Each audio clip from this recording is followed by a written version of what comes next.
2016 সালে SSC panel বাতিলের ফলে চাকরি হারিয়েছিলেন এসটি সম্প্রদায়ের শিক্ষক ও শিক্ষিকারা। এবার তাদের সেই সমস্যার সমাধানে বড়সড় পদক্ষেপ নিল জাতীয় তপশিলি উপজাতি কমিশন। সেই প্রেক্ষিতে মঙ্গলবার ঝাড়গ্রামের সার্কিট হাউসে কমিশনের তরফে একটি গুরুত্বপূর্ণ বৈঠক আয়োজিত হয়।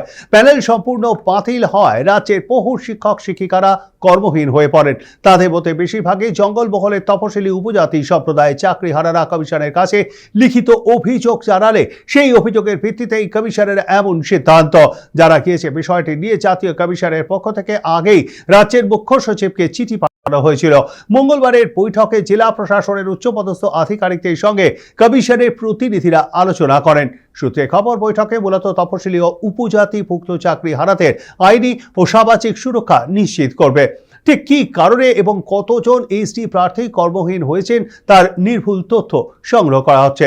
পাশাপাশি ভবিষ্যৎ পদক্ষেপ নির্ধারণের জন্য রাজ্য প্রশাসনের সঙ্গে সমন্বয় সাধন করা এই বৈঠককে কেন্দ্র করে ঝাড়গ্রাম জেলা শাসক দপ্তরের তৎপরতা তুঙ্গে।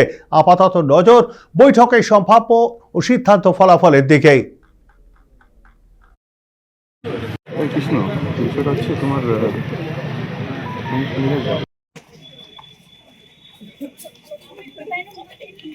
আমাদের দিয়েছিলাম সামগ্রিকভাবে বিনা দোষে যোগ্য চাকরি চলে গেছে, ধারাবাহিকতা সহ যোগ্য আদিবাসী শিক্ষক শিক্ষিকা, শিক্ষাকর্মী, তপশিলি, সাধারণ পিএইচ তাদের প্রত্যেকের ধারাবাহিকতা সহ চাকরি ফেরত হবে। আমরা জানি না কি অপরাধে আমাদের চাকরি চলে গেছে। আমরা দেশের সাংবিধানিক যে পিলার তাদের প্রতি আমরা আজও আস্থাশীল যে হয়তো দিনের শেষে চাকরি যদি যোগ্য হয়, দিনের শেষে যুদ্ধ শেষে আসবে জয়, যোগ্য চাকরি ফিরবেই।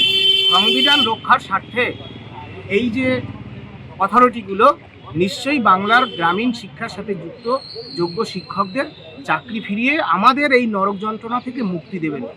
আমরা দিল্লিতে যখন আন্দোলন করছিলাম, আমাদের দিল্লিতে যাওয়ার একটাই উদ্দেশ্য ছিল, সেখানে যত কার্যালয়গুলি আছে সেখানে আমাদের 2016 প্যানেলের সমস্ত তথ্যগুলিকে তুলে ধরা। সেই দিল্লিতে আন্দোলন থাকাকালীন আমরা যে দুবার আন্দোলন করেছি সেখান থেকে আমরা বিভিন্ন ডিপার্টমেন্টগুলোতে ডেপুটেশন দিতে গিয়েছিলাম। তার মধ্যে এই এনসি/এসটি ডিপার্টমেন্ট এবং এনসি/এসসি ডিপার্টমেন্টে আমরা দুবারই যে ডেপুটেশন দিয়েছিলাম তার উত্তর আমরা পেয়েছিলাম। ভালো একটা আলোচনায় বসছেন যেখানে হচ্ছে যে জানি না এই আলোচনার ফল কি হবে, কিন্তু আমরা বারবার তুলে ধরতে চেয়েছিলাম যে আমাদের অনগ্রসর যারা জাতি আছে, যারা অনেক কষ্টে অনেক দারিদ্রতার মধ্যে থেকে যারা পড়াশোনা করে একটা চাকরি নিয়ে পেয়েছিল, যেখানে শুধু একজনের চাকরি নয় পুরো সমাজ যার উপর ডিপেন্ড করে,